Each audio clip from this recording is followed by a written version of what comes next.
Então, peraí, pelo que eu estou entendendo, há uma desnecessidade de obtenção de certidões para aquisição de imóveis?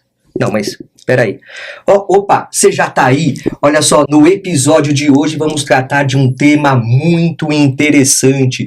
Vamos falar o seguinte, na aquisição imobiliária, é necessário, por parte do comprador, a realização daquelas pesquisas extensas com relação às certidões para a garantia da rigidez desse negócio jurídico? Então, olha só, é no episódio de hoje do Adinocast.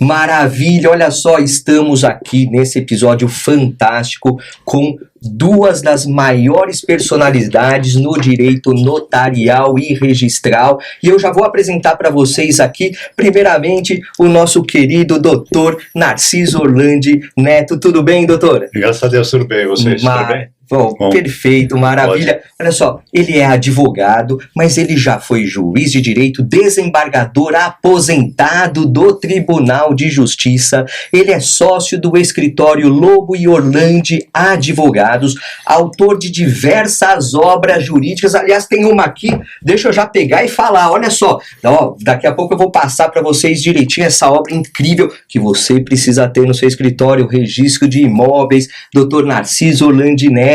Olha só, aí nós temos então que ele é especializado aqui na área de direito notarial e registral, membro honorário da nossa querida Adnotari. Obrigado pela presença, doutor, e vamos conversar bastante aqui. Obrigado. Perfeito. E também nosso amigo doutor Bruno Dumont Gruppi. Obrigado pela presença, meu amigo. Obrigado pelo convite. Que maravilha. Advogado e geógrafo. Olha que interessante. Aliás, essa multidisciplinariedade é muito importante, né, na atuação prática, porque, olha só, ele é especialista em direito ambiental, agrário, notarial e registral. Ele também coordena o núcleo de meio ambiente da nossa Adnotari, é associado da Ibradim e também das comissões de meio ambiente e direito agrário da OAB de São Paulo. Obrigado mesmo pela presença aqui. Obrigado.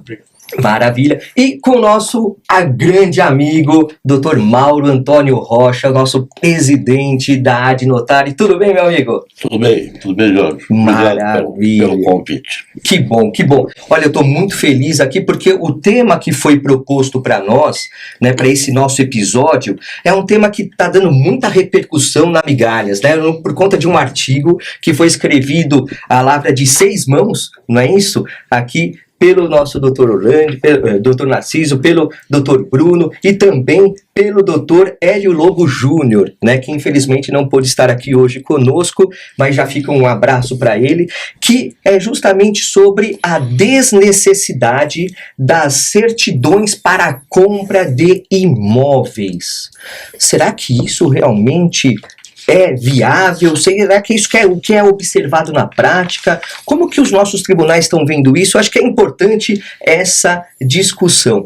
Mas olha só, antes de começar efetivamente, você não é associado da Adnotari? Não. Você está esperando preço baixo com contrapartidas incríveis.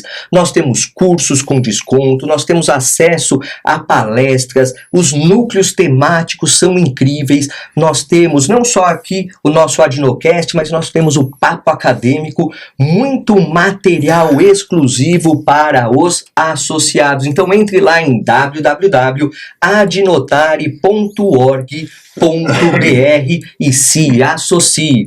E também siga-nos nas nossas redes sociais, o nosso Instagram, sim, @Adnotari. Lá no Instagram, é isso aí, siga-nos lá também e vocês vão ter acesso a muito conteúdo de qualidade, como nós vamos ver hoje, efetivamente. E olha só, eu vou começar aqui com uma pergunta geral aqui para nós, porque eu acho que a grande importância do registro imobiliário, do direito notarial em registrar em si, é garantir segurança jurídica. Né? Acho que a segurança jurídica é imprescindível. E quando a gente teve a criação da Lei de Registros Públicos, ela veio justamente para gerar essa segurança por conta de um princípio que eu acho que é um princípio muito importante. Eu queria que vocês comentassem aqui o princípio da concentração dos atos notariais registrais na matrícula do imóvel e os riscos que são dela decorrentes. Vamos lá, vamos conversar um pouquinho. Tá. Pode falar? Pode. Os mais jovens primeiro. O princípio da concentração. O princípio da concentração, na verdade, ele começou quando saiu a Lei 6.015, 1973, os atos eram espalhados em vários livros, então a matrícula concentrava todos os atos, as transcrições das inscrições estavam no livro 2, livro 3, livro 6, trouxe tudo para a matrícula, essa era a concentração. E agora, depois da Lei 13.097, pensou-se num novo viés do princípio da concentração que diz respeito aos riscos. Quer dizer, os riscos nunca constaram da matrícula, havia previsão, mas não era obrigatório que constasse da matrícula, não havia consequência, por exemplo. Antigamente era o registro da penhora, hoje a averbação da penhora, o registro de citação em ação real. Quer dizer, se houvesse o registro, se houvesse a averbação, era fraude de execução, mas se não houvesse, não significava nada. Eu queria fazer um pouquinho de digressão, porque o que se discute hoje é a necessidade das certidões por causa da Lei 7.433. A Lei 7.433 fala na apresentação das certidões. E esse acho que é o maior engano.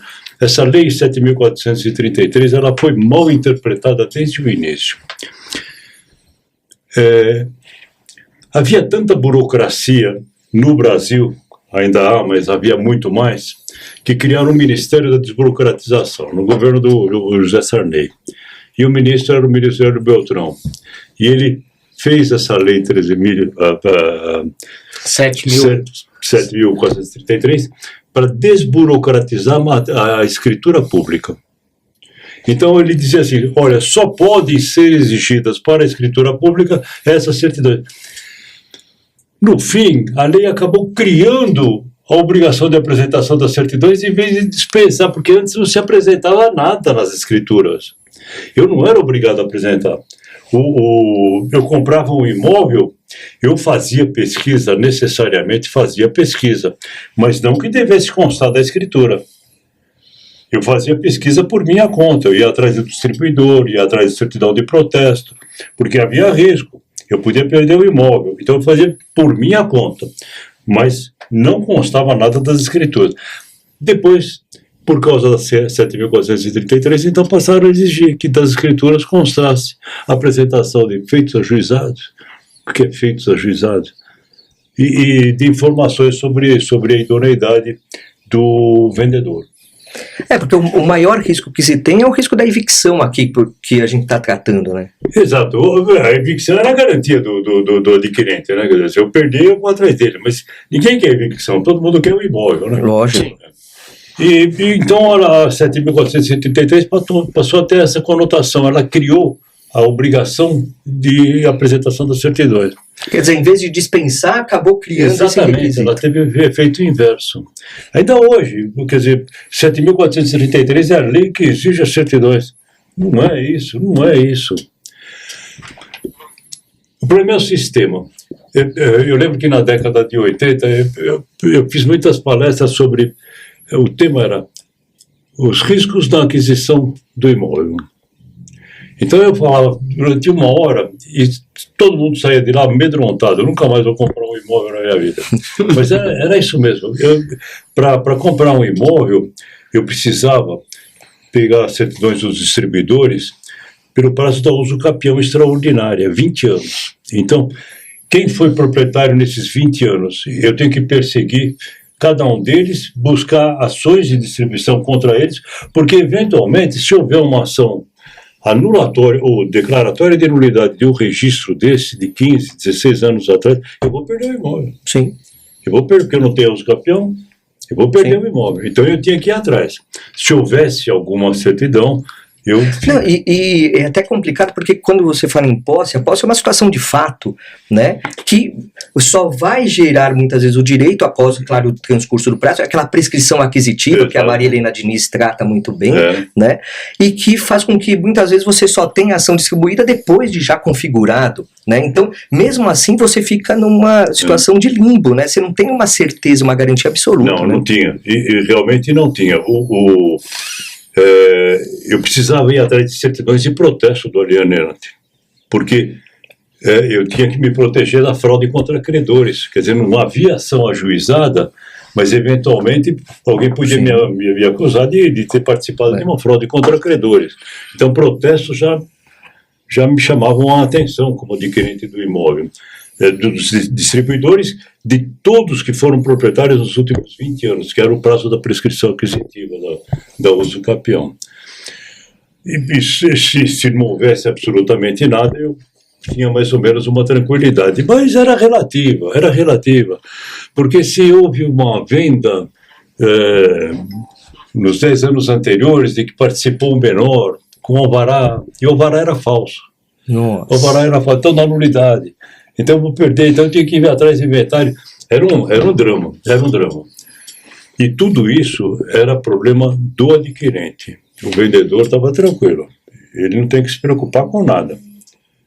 Se tem ação contra ele, se não tem. Os credores do vendedor, menos ainda.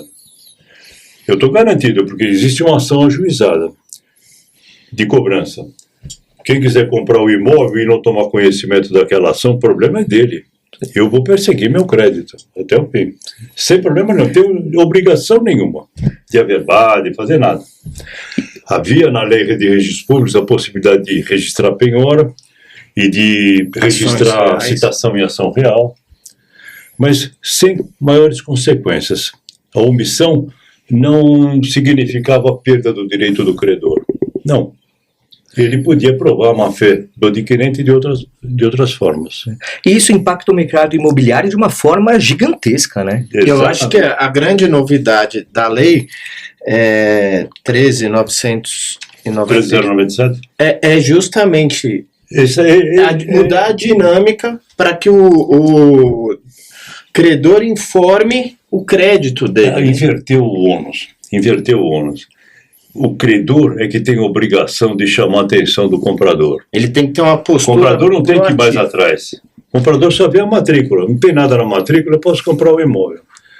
Se houver ações e não há averbação na matrícula sobre a existência delas, elas não podem produzir efeito em relação a mim.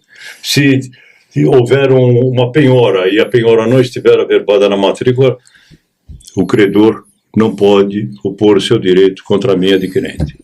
Até tem uma frase que o doutor cunhou em uma de suas obras que eu acho que é muito importante. Até eu vou abrir parênteses aqui para citar, porque no seu entender, que eu acho que é fantástico, a Lei 13.097 de 2015, ela fez com que houvesse uma ampliação da eficácia das averbações acautelatórias. Exato.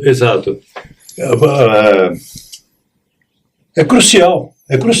Hoje, se não houver a averbação premonitória na matrícula do imóvel, se não houver a averbação do risco na matrícula do imóvel, o adquirente é considerado de boa-fé. Sim.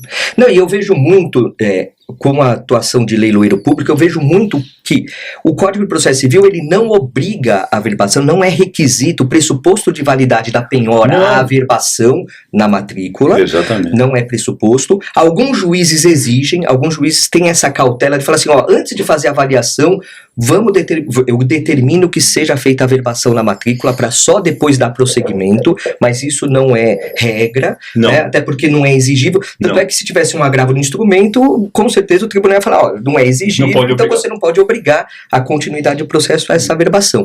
Mas ela é de suma importância. E eu, como leiloeiro, eu vou fazer o leilão, eu vejo a matrícula de imóvel, eu vou ter uma obrigatoriedade, lá pelo 889 do Código de Processo Civil, de fazer as intimações com relação a quem tem a penhora averbada. Eu vou ter que fazer as intimações nos processos para que naquelas demandas que tem penhora averbada na matrícula do imóvel, eles tenham ciência do leilão que está sendo feito. O credor hipotecário. O credor hipotecário e outros tantos, né? Agora, se não tem averbação, aquela ação, eu leiloeiro, não sou obrigado a pegar uma certidão para verificar, não, então eu tenho que colocar no edital que tem uma ação em curso e tal. E o advogado arrematante, até com base na 13.097, também não vai ter essa obrigatoriedade, não é isso? Exato. Eu acho isso. Esse é o problema, que por que os advogados aconselham a perseguir as certidões? Não é porque eles não acreditam na lei, é porque eles não acreditam que a lei pegue no judiciário. Então eles têm medo das decisões dos juízes. Se o juiz entender que não, essa lei aí não é bem assim. Não é absoluta, assim. A aplicação dela não é absoluta. Se o adquirente não foi atrás das certidões, ele não pode ser considerado de boa fé. E aí um raciocínio antigo, né?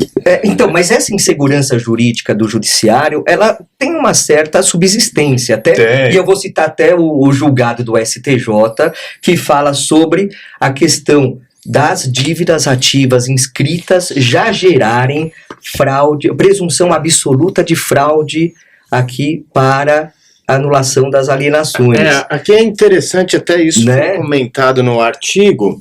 Houve uma discussão no escritório com o Dr. Narciso e o Dr. Hélio, nem tanto considerando a questão do posicionamento do STJ, né? Primeiro, lembrando, o Dr. Hélio tem um artigo muito interessante na revista Treino Livre, edição número 4, sobre o princípio da concentração da matrícula, né? Vale a pena ver, reler esse artigo. E aqui começou a discussão. Ele, Dr. Hélio, imaginava que por força dessa lei 7433, o adquirente era obrigado a apresentar as certidões fiscais e o tabelião descreveria na escritura se tinha ou não algum débito. E aquilo por si só já daria publicidade. Sim. Aí o doutor Narciso comenta e fala, não, a lei tem que ser entendida como forma absoluta. É claro que a gente vai trazer outros casos, né, que ainda o STJ, como a questão fiscal, que é mencionada no artigo, e também outro posicionamento recente sobre a nulidade, que ainda não há, como o doutor Narciso falou, esse entendimento absoluto que gera segurança jurídica. No fim, a gente está falando aqui, o princípio da concentração dos atos da matrícula de segurança jurídica.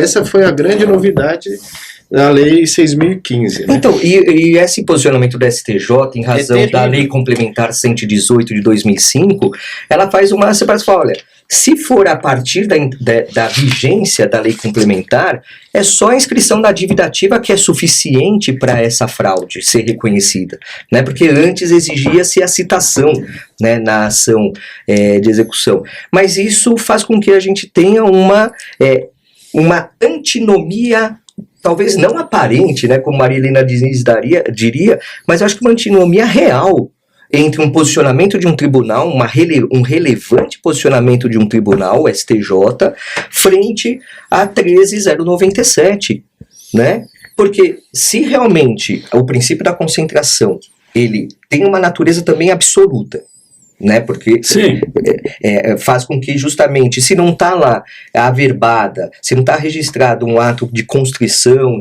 que vai influenciar no risco do negócio jurídico, aquele que adquire está salvaguardado. Essa é a presunção da Lei 13.097. A intenção do legislador foi essa. Só que aí vem o STJ e fala, olha, mas espera aí, pela Lei Complementar 118 de 2005, isso é peronomútil, né? Não é totalmente aferível isso, porque eu tenho que proteger um órgão maior, que é o maior participante de litígios, né, no nosso judiciário, tudo que é o poder público. E se ele tem uma dívida inscrita, já inscrita em dívida ativa, ele está protegido. É isso, né?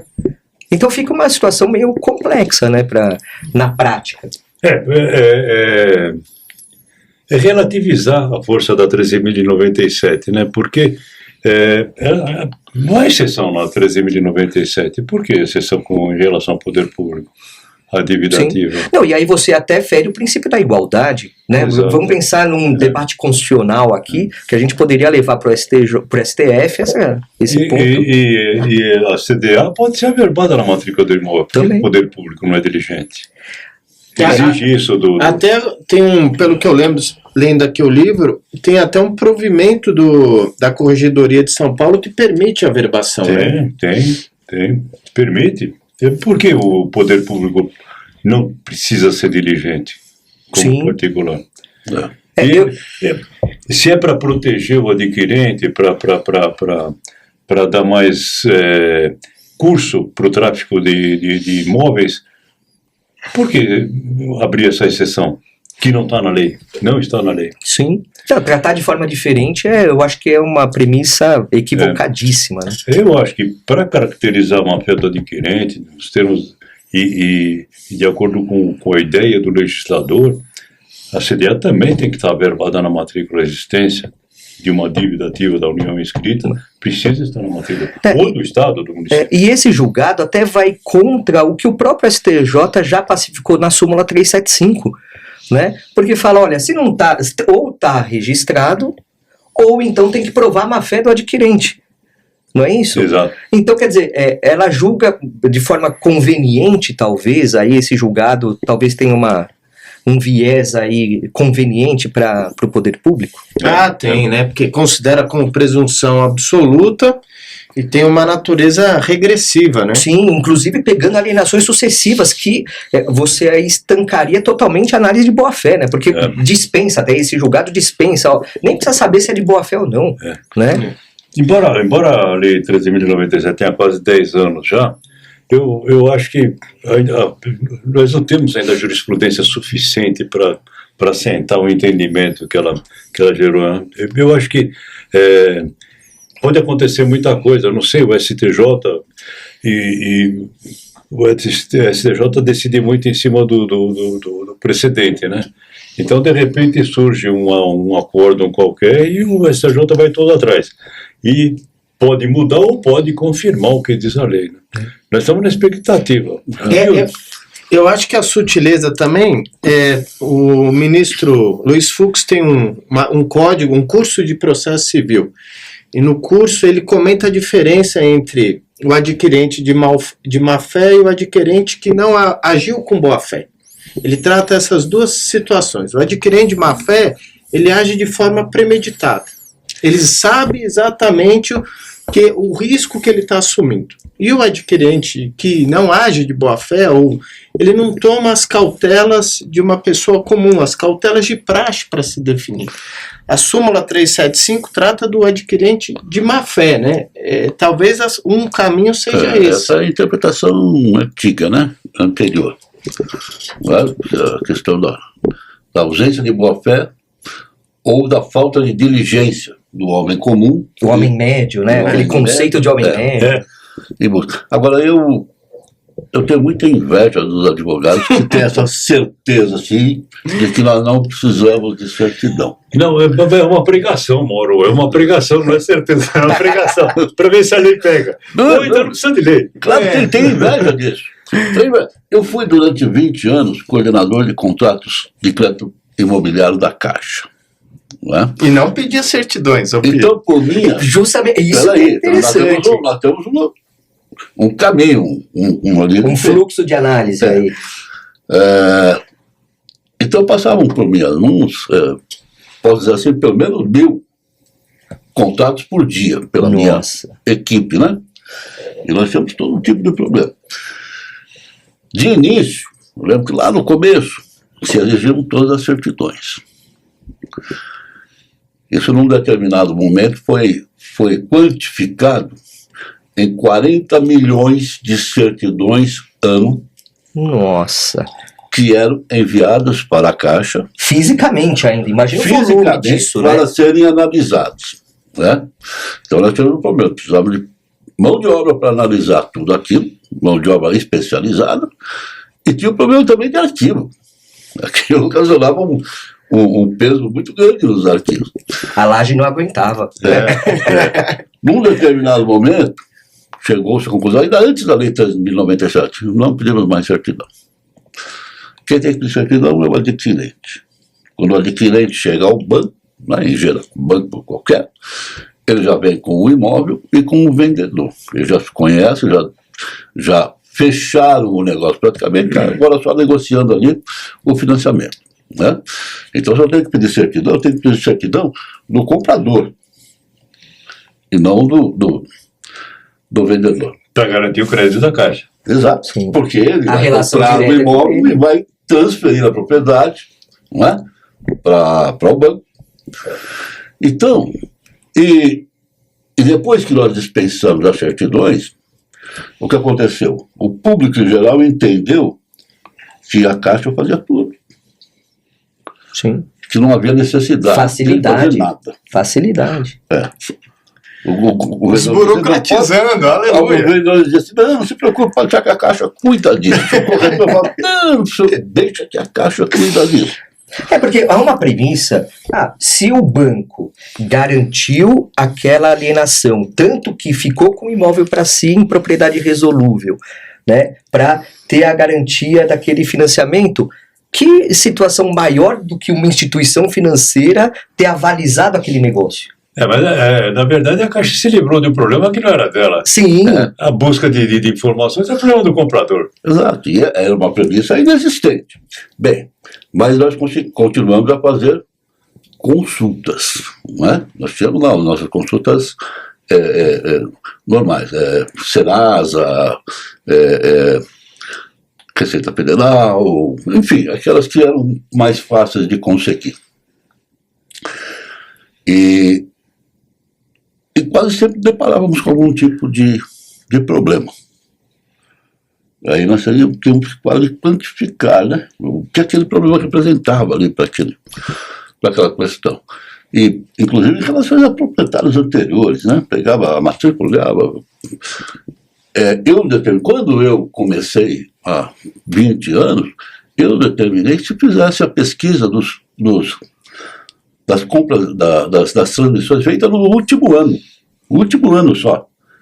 E foi impressionante o número de fraudes que nós barramos. Tá? Fraudes visíveis. O pai devia, ele passava para o filho vendia, ninguém olhava nada, só olhava o vendedor estava bem. Não é? Então nós pegamos uma porção de fraude. E a preocupação também é o seguinte, a preocupação não é tanto em relação a perder o imóvel, não é? Haver uma nulidade que gere a perda da propriedade. É mais a preocupação também em relação à possibilidade de uma ação judicial. Porque toda vez que nós falamos em STJ, eu volto atrás e pensei, poxa, nós estamos falando de 8 anos, 7, 8 anos Pelo menos. de discussão até chegar a uma decisão do STJ. Tá? Então, peraí, vale a pena comprar um imóvel, pagar pelo preço de mercado e estar sujeito a ser parte de uma ação que discuta a propriedade daquele imóvel? Não é? Então, essa era uma outra questão. Só para terminar, Antônio, Entendi. isso aí faz o quê? Com que eu tenha um vício, não é? 20 anos de análise e exigências. Tá bom, não precisa, mas eu não quero... Não quero ter dor de cabeça, né? Exatamente. Então, por isso que eu volto e digo assim, eu admiro, não é? E aprecio os advogados que têm a certeza. Não precisa. Se acontecer alguma coisa, deixa comigo que eu resolvo depois. Exato. O advogado não vai livrar o cliente de uma ação judicial, de uma briga. E as certidões também não garantem. Acho que... Por outro lado, ele, digamos que apareça uma coisa, ele estraga o negócio, né? Não.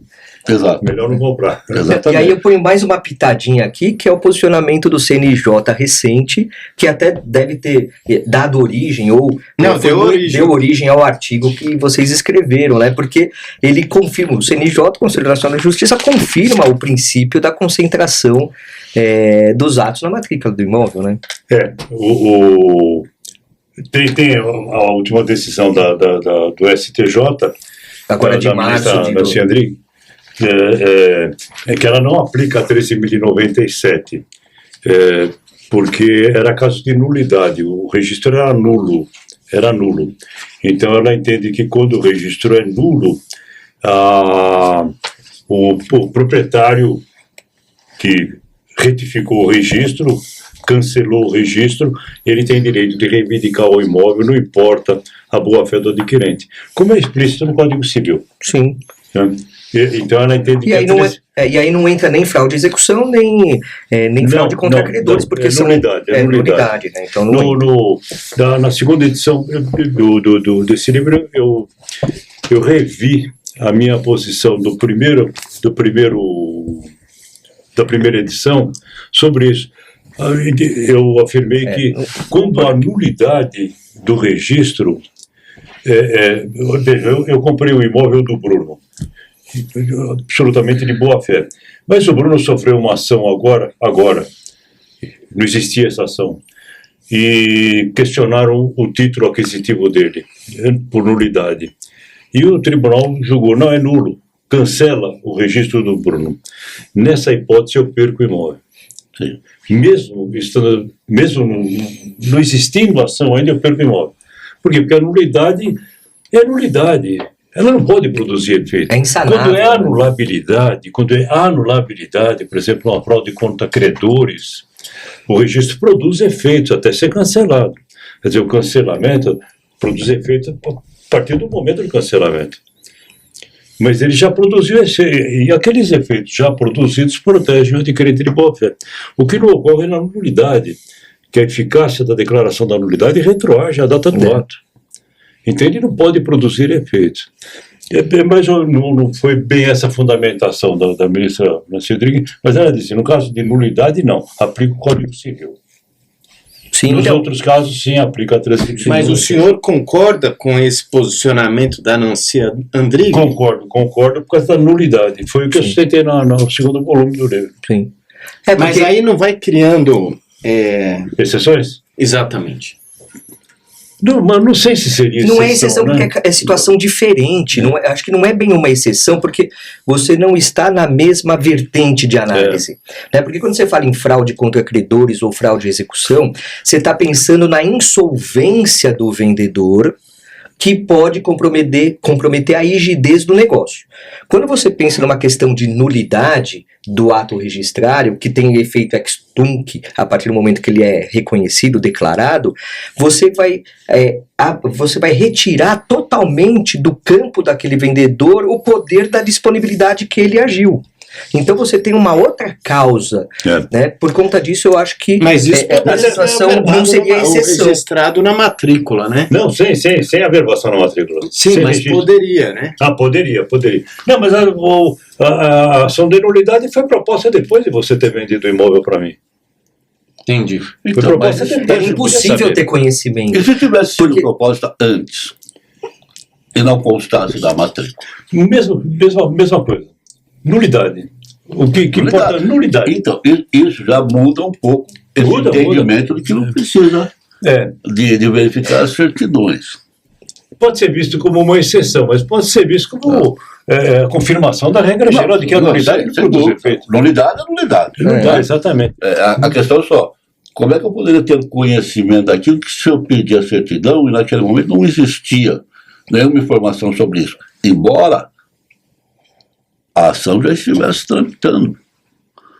Não é? O fato do autor da ação não ter averbado da matrícula não altera o fato de que aquele instrumento era nulo.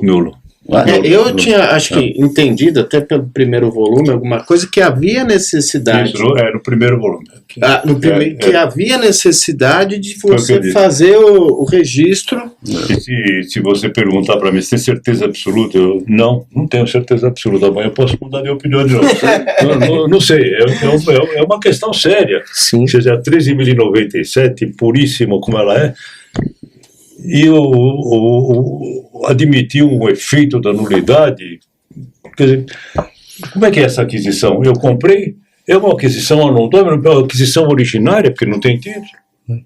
De quem que eu comprei? Como é que surgiu o meu direito de propriedade? Você mexe até com o princípio da continuidade Exato. registral, Sem dúvida né? nenhuma. Isso, absolutamente, né? Então aí você, pelo cancelamento, pela nulidade do ato registrado anterior, você tem o caimento de todos os subsequentes, né? Mauro, Jorge, nós tomamos conhecimento de uma sentença de uma juíza da primeira vara de registro público, não é nem a titular, mas uma sentença excelente. Não que a gente precise concordar necessariamente com o que ela disse, porque até foge dessa decisão da ministra Nancy Andrighi. Elas são mais ou menos contemporâneas, as duas decisões. Tenho certeza que a sentença da doutora Giselda, quando foi proferida, ela não tinha conhecimento do acórdão da Nancy Andrighi. Ela decidiu pela nulidade. Era um caso simples. Não muito simples. Processo de uso capião extrajudicial. Houve o reconhecimento extrajudicial da uso capião e foi registrado na matrícula. Os herdeiros do proprietário tabular que perderam o imóvel, ajuizaram uma ação para anular o processo extrajudicial do uso capião, porque eles não foram notificados. Bom, a notificação do proprietário tabular ou dos herdeiros dele é obrigatória, sob pena de nulidade. Realmente a juíza falou, não, é nulo. Eles deviam ter sido notificados e não foram. É nulo. Mas qual foi a solução que ela deu? Ela aplicou a 13.097. Ela afirmou que os adquirentes não tinham conhecimento do risco, não podiam tomar conhecimento do risco, não existia nada na matrícula, e eles não tinham acesso ao processo extrajudicial de uso capião. Nem sabia. Então o adquirente era de boa fé, estava de boa fé. O que ela fez? Ela anulou, ela declarou a nulidade, não anulou, ela declarou a nulidade do processo de uso capião, não mandou cancelar o registro, e manteve o registro aquisitivo. Converteu em perdas e danos? Converteu em perdas e danos. E isso é interessante porque... Só para citar o número do processo... E o nome da juíza? Gisela Aguiar Vanderlei, na sentença de 21 de junho de 24, dia de... Mas muito bem fundamentada. São Luís Gonzaga. E o número do processo é 1040-753-07-2022, 826-01-0100. Depois até a gente vai ver uma forma de disponibilizar essa sentença. E o legal, porque assim, você mexe com muitas questões imprescindíveis. Primeiro, vamos pensar pelo lado do adquirente desse imóvel frente a essa matrícula. Por quê? A usucapião é uma forma originária de aquisição. Ela limpa o passado da matrícula. Então, é uma das formas talvez mais seguras com relação aos anteriores titulares do domínio para o adquirente. O problema é que a decisão do oficial não faz coisa julgada material, né? Esse é o problema. Sim. Que não é coisa jurisdicional. Sim, mas é interessante isso, porque você mas tem... o senhor já comentou que esse fato independe, né? Apesar a decisão do usucapião extrajudicial não fazer coisa julgada material, ele tem o mesmo efeito, ou não? Sim, enquanto não for contestada, né? E será que esse caminho de converter em perdas e danos não é um caminho interessante até para dar mais força para 1397? Não. Eu acho que a conversão em perdas e danos é o direito do adquirente. Ele pode ser, ele está de boa fé, se o direito dele é desconstituído. Não, mas eu digo daquele, então, nesse caso da nulidade que foi, eu digo com relação aos pretéritos, né? Porque você blindaria, de uma certa forma, até pela 13.097, você daria vazão à força de que, se não está averbado, se não está registrado lá na matrícula de imóvel, o adquirente está protegido. Perfeito, que o intuito da lei é essa, não precisa fazer pesquisas porque você está protegido pelo que consta da certidão. Mas espera aí, quem eventualmente tiver esse prejuízo, ele não vai poder atingir essa aquisição, mas vai poder de alguma forma, ainda que em caso de nulidade como essa, ir para o caminho das perdas e danos. Tem que ter. Tem que ter, né? Tem que ter, sem dúvida nenhuma. E nessa sentença, a juíza ressalvou o direito que tinha sido pedido na ação. Ressalvou o direito à indenização por perdas e danos indicou quem tinha a responsabilidade, mas não era caso para se tratar nesse processo. Sim. As perdas e danos, O problema é efetivar essa perdas e danos. Né? Aí quem foi apontado como responsável? Quem foi apontado como responsável? O promovente da Uso Capião. Provedor de campeão. Porque ele promoveu a Uso Capião e, registrada a decisão do oficial, ele vendeu o imóvel. Agora, o equívoco foi... Tudo bem, aqueles que obtiveram o Uso Capião são responsáveis, mas eles também não teriam uma ação regressiva, eventualmente, uma ação regressiva contra aquele que promoveu todo o ato da expropriação, da Uso Capião extrajudicial, o oficial, porque ele que tem que controlar a validade dos atos. Se ele não intimou os herdeiros, né, porque foi essa a base, né, da questão, você acaba tendo um problema muito grande de responsabilidade, e aí até, ainda que seja subjetiva a responsabilidade dele, mas atinge. Aí a gente aplicaria aquele acórdão do Supremo no sistema de recursos repetitivos, que gerou o tema 777, que a responsabilidade é do Estado, né? Então, não é do Estado a responsabilidade, e o Estado teria ação regressiva contra o registrador no caso de dolo ou culpa. Agora, aí me parece que seria caso de culpa do registrador. Sim. No caso, até que, pegando o que o Jorge falou da evicção, o artigo 55 da Lei 1397 trata da questão de incorporação. Nesse caso, né? Nesse caso ali eles afastam até a questão da evicção, ali materializa a questão da sentença, né? De perdas e danos, né? Isso, porque mesmo no caso de nulidade. No caso de aquisição de imóvel oriundo de incorporação ou de registro de loteamento, não há responsabilidade do adquirente. Né? Até porque você mexe com o direito do consumidor também, daqueles adquirentes, né? Tem outros reflexos. E isso chama atenção para aquelas certidões da Lei 4.591, do artigo 32, que o incorporador é obrigado a apresentar, e o loteador, no artigo 18 da 6766. São exigíveis ainda aquelas certidões? Não mais. Não mais. Não pode ser oposto ao adquirente. Qualquer problema. Sim. Os problemas do incorporador ou do loteador não podem ser opostos ao adquirente. Sim. É expresso na 1397. Sim, mas a ideia daquelas certidões não é dar uma transparência ao adquirente para que ele possa decidir sobre a aquisição? Não. Não, ele está seguro. Se ele não precisa sendo analisar registrado, risco, né? A incorporação sendo registrado o loteamento, ele está garantido, ele pode comprar que ele não corre risco de uma ação para desfazer o direito do loteador, ele está garantido. Perfeito. Mesmo uma ação de nulidade. Mesmo uma ação de nulidade. Mesmo. Não, eu queria fazer. Bom, outro problema. Volta eu estou perguntando porque aconteceu isso num caso que eu vou até mandar depois para o senhor revisar, já fiz a contestação, que trata justamente disso.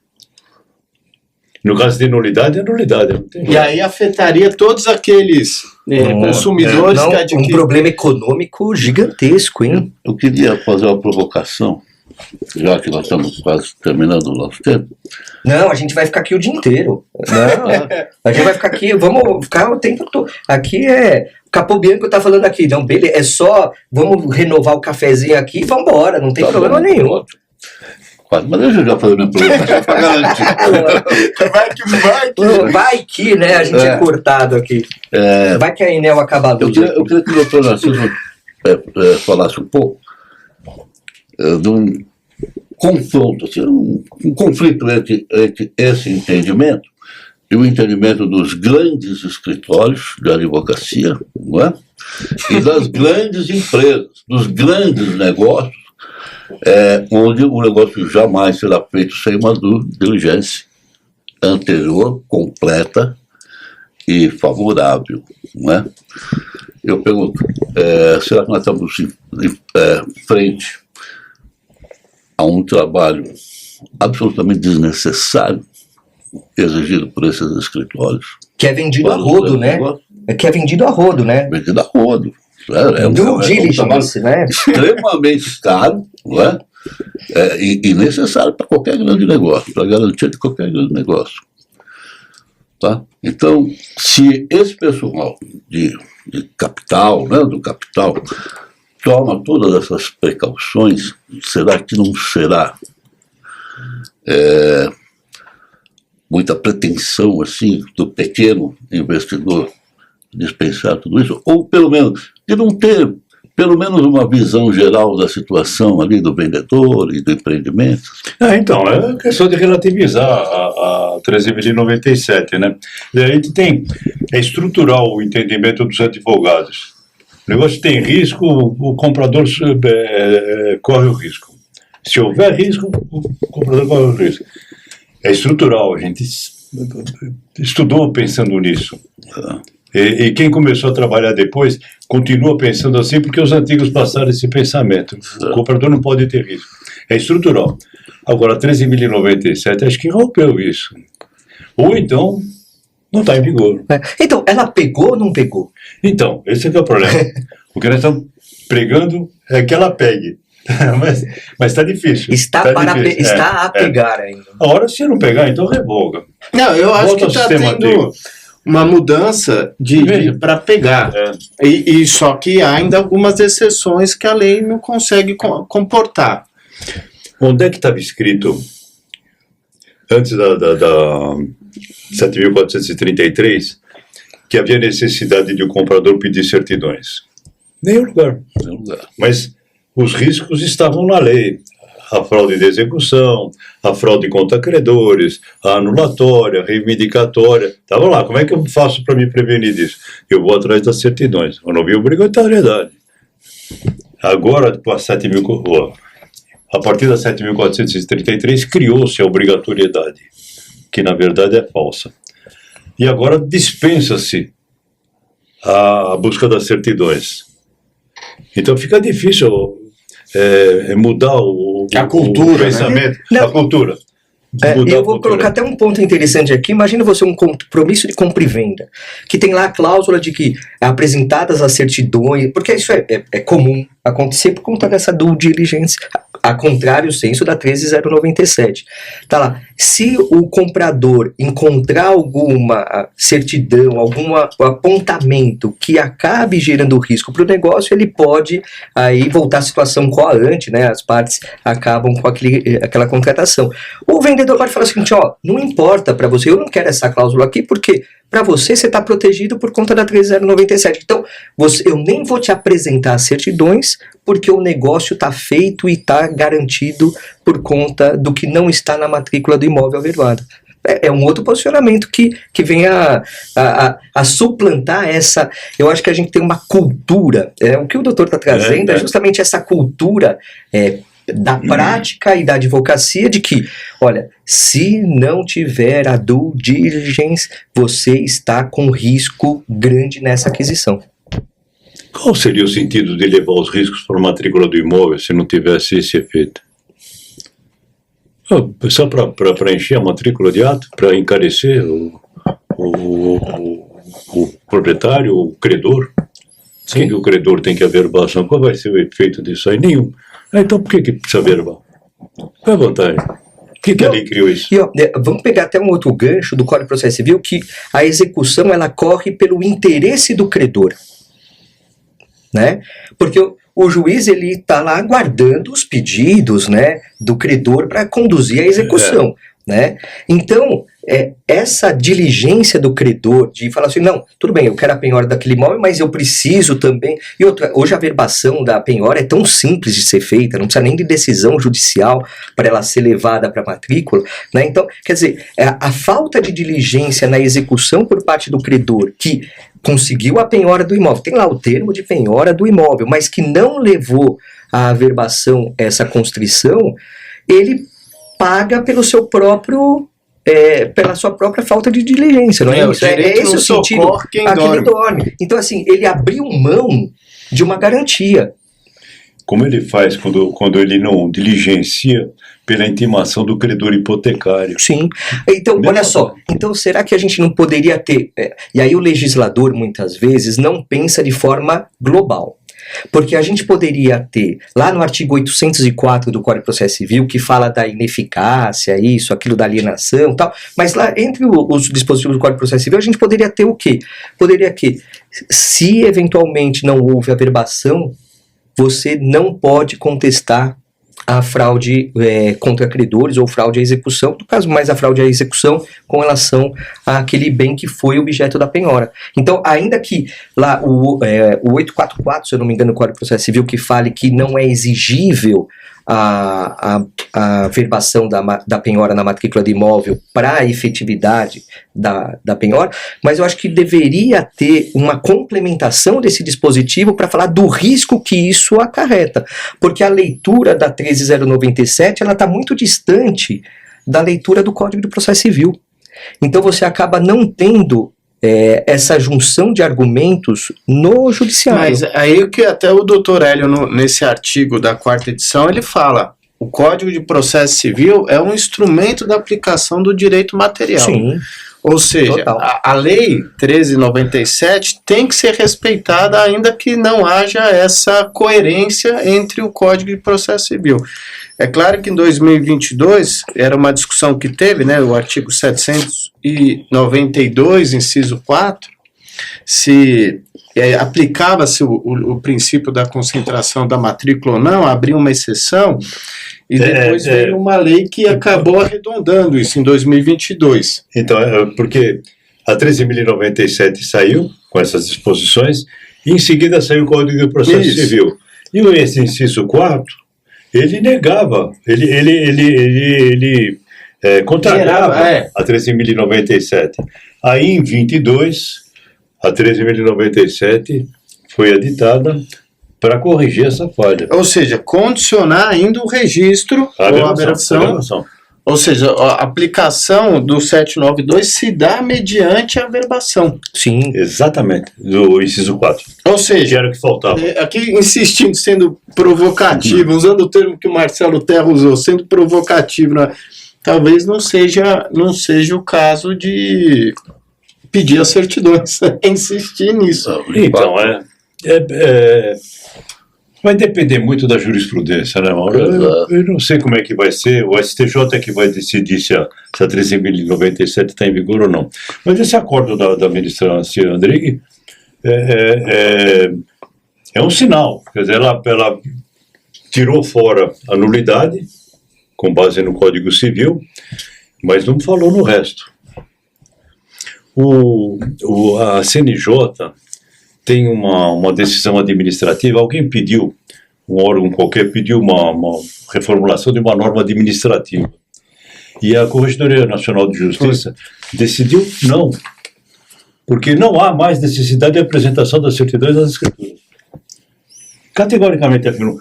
É o que está no artigo. E aí ele, inclusive, fala, aqui, ó, lendo, abre aspas, né, fica assim clara a vontade do legislador de que terceiro de boa-fé não precisa obter certidões de feitos ajuizados. Do contrário, seria exigido do denominado homem médio a ciência da necessidade de obtenção de certidões de vários ramos da justiça e até de conhecimento especializado, contratação de advogado, onerando a operação que usualmente por si só já envolve gastos das economias das famílias, além de trazer insegurança jurídica e riscos antes inexistentes ao terceiro de boa-fé. É administrativa. Mas na CNJ tem 2 ministros do Supremo, não? Sim. Então, e essa é a decisão de março agora de 24, né, que vocês citam no artigo, que motivou o artigo. Exatamente. Né, então é importante. Então, como o doutor disse, apesar de não ter um efeito, né, de repercussão geral, não é vinculante e tal, mas é um indicativo de quem vai julgar eventual demanda depois. Exato. Né? E eu acho que às vezes falta chegar esse tema no STJ, no STF, para que se tenha posicionamentos, né? Acho que carece. E outra, até o Mauro citou a questão de, mas vai demorar 8 anos, 10 anos para ser julgado, e é interessante como a gente tem julgados do STJ, do STF, olhando pelo retrovisor. Né? Porque é sempre o julgado, o acordo, a ementa de hoje é aquela visão de 10 anos atrás daquele caso concreto em específico. Eu tinha separado uma decisão do Tribunal de Justiça do Paraná, recente, desse mês, o mês passado, e que ele negava, indiretamente negava a 13.097. Aí eu fui ver o caso, não dá para chamar porque o caso, a alienação aconteceu em 2014. A alienação do imóvel aconteceu em 2014, antes da 13.097. Então, não podia aplicar a 13.097, embora eles não tenham... Mesmo não poderia aplicar a súmula 375 do STJ? Pode ser. Mas a 13.097 não podia aplicar. Tá. O fato é que o artigo que vocês escreveram é muito importante para colocar em pauta a discussão e colocar uma definição sobre ela. Certa ou errada, aceita ou não. Não importa. Mas tem que decidir. Sim, mas já é um início de discussão. Quando o Bruno me disse que ele estava tendo problema com o artigo, porque havia muita contestação, eu até falei para você, mas se você tivesse escrito o contrário, você iria ter os mesmos problemas. Não é? Então, o problema, sim. Vocês escolheram um lado, um tema sujeito a contestações e contrariedades, né? Mas, olha, parabéns pelo artigo, ficou muito bom. Eu ainda não mudei a minha opinião, mas eu quero mudar. Eu tenho a intenção de mudar e eu vou mudando aos poucos. Lá no escritório, Mauro, às vezes aparece isso. Estamos assessorando alguém na aquisição de um imóvel e surge a pergunta lá, vamos pedir as certidões? Eu sempre falo, não precisa, mas vamos pedir. Então esse seria...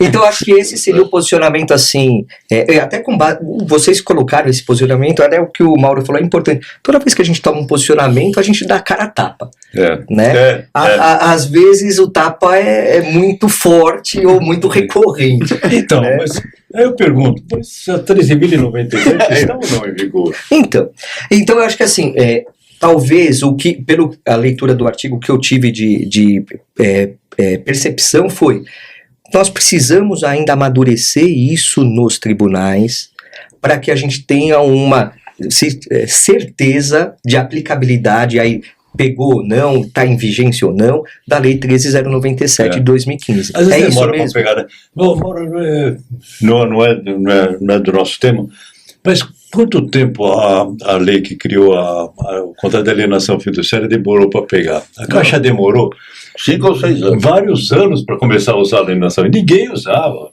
Nós entramos no novo século, a lei é de 97, nenhum contrato de alienação fiduciária. Nada. É o desconhecido, demorou, né? muito. E os outros só começaram a usar quando a Caixa adotou. Eu acho que há uma mudança de paradigma aqui que é quebrar uma tradição, quebrar uma cultura toda do imobiliário que ainda precisa de uma maturidade maior, né? Acho que é bem isso. Porque assim, tem total relevância e necessidade. Gera mais segurança E a cultura, né? A cultura. Como assim não vai pedir certidões? Como assim não vai pedir certidões? O que o advogado vai fazer agora? Né? Segundo o CNJ, que não haveria necessidade da participação do advogado, né? Então tem que buscar. Se você tem uma matrícula, né? E aí é uma questão lógica, né? A premissa maior tem que estar na matrícula, porque senão não aplica, né? Premissa menor não tem, então para quê? Os tabeliães, eles já têm inserido nas escrituras de compra e venda a situação da matrícula, que não consta da matrícula a verbação ou registro de qualquer risco sobre o imóvel. Não, eu acho que esse é um ponto muito importante, doutor Narciso, porque assim, a escritura é que vai prevalecer depois que a gente tiver alguma contestação do negócio. Então, é importante ter esse posicionamento. E o juiz não vai poder falar que o adquirente não tomou cuidado. Está lá? Tá lá, lógico. Consta da matrícula, consta da escritura. Eu estava até vendo aqui que cita essa dispensa dos tabelionatos, ela vem de um comunicado da Corregedoria, né? Que é de 2015, que é amarrado com a lei, é o 276. Não faz sentido nenhum essa exigência de certidões. Ou a dispensa das certidões, dispensou a certidão. Mas ele dispensa certidões e daí?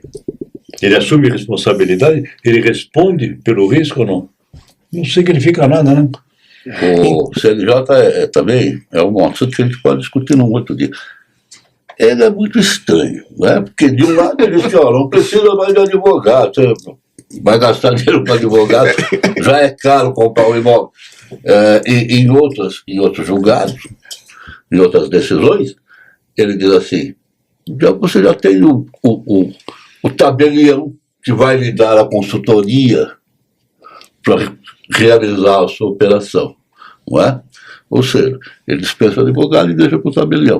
Como se o tabelião... Não tem essa responsabilidade. Ele pode aconselhar, mas não tem essa responsabilidade. E nem o tabelião, ele pode dar um palpite qualquer, mas eu nunca vi um tabelião dizer assim, não faça esse negócio. Não tem. Mas não é o papel dele, né? Não é, mas é o que é sugerido. E nas normas eu acho que trata que o tabelião poderia aconselhar, né? Não, então, mas o aconselhamento é esse, olha, o caso aqui não é de compra e venda, é um compromisso de compra e venda. Aqui você poderia colocar uma cláusula de reversão. Esse é o aconselhamento. Mostrar para ele mostrar o que a lei oferece para ele, para aquele caso, né? Que ele quer fazer para uma sucessão. É isso aí. Então, constar lá na escritura, dispensou as certidões. Se não é exigível, por que eu vou dispensar? Eu dispenso aquilo que não é exigível, né? Então, qual a consequência disso? Então justamente, nenhuma, né? Bom, olha só, aqui, o papo tá uma delícia. Infelizmente a gente não pode ficar o dia inteiro aqui, né? Não podemos, mas é tema até depois a gente pensar em novas proposições aqui pra gente pouquinho de alguns acordos. Alguma acomodação do judiciário, que é importante. Mas olha só, você é advogada e você também do público geral, porque a gente está atingindo várias camadas da sociedade que querem conhecimento, porque aqui a gente quer também simplificar o conhecimento. Então, nós tivemos aqui um grande episódio para falar sobre esse reflexo da 13097 com relação a 7433, né? A questão da exigência ou não de certidões, o due diligence que deve ou não ser feito.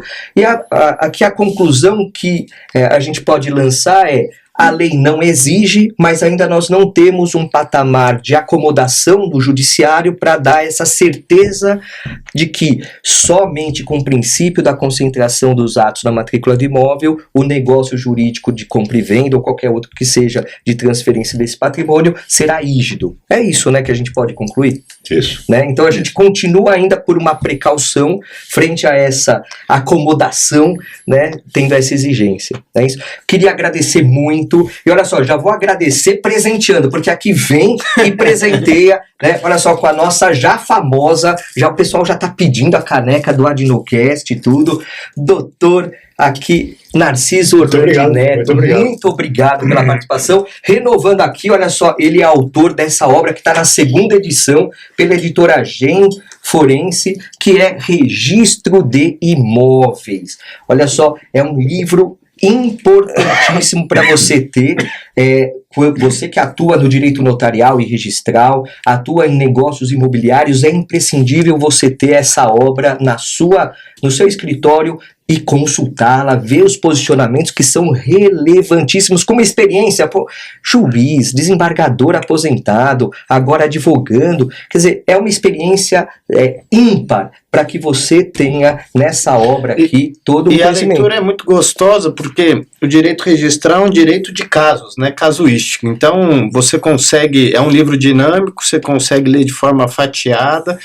E ele não é monótono, pelo contrário, ele é dinâmico a partir de exemplos que a gente tem no escritório. Maravilha, olha, parabéns pela obra. Obrigado, a gente sabe que é um filho, né? Obrigado. Aqui, parabéns. E também agradecer o nosso querido amigo Bruno Drummond Grupo. Olha só, presenteando aqui você com essa cara. Muito obrigado aqui com as suas contribuições para o direito notário e registral, com a Adnotari, né? Aliás, doutor Narciso, ele é um membro honorário da nossa Adnotari, querida Adnotari, né? Pô, maravilha, uma contribuição ímpar, é muito importante tê-lo conosco também. Agradecer meu querido amigo, Dr. Mauro Antônio Rocha. Obrigado, meu amigo. Obrigado a você. Tamo junto, porque na sua presidência a gente está ampliando realmente formas de expandir o conhecimento, de divulgação, e o Adnocast é um dos frutos, né, da sua gestão que a gente está colocando aí. Já estamos, agora é o 10º episódio, se eu não me engano, me corrija aí se eu estiver errado, Capobianco, é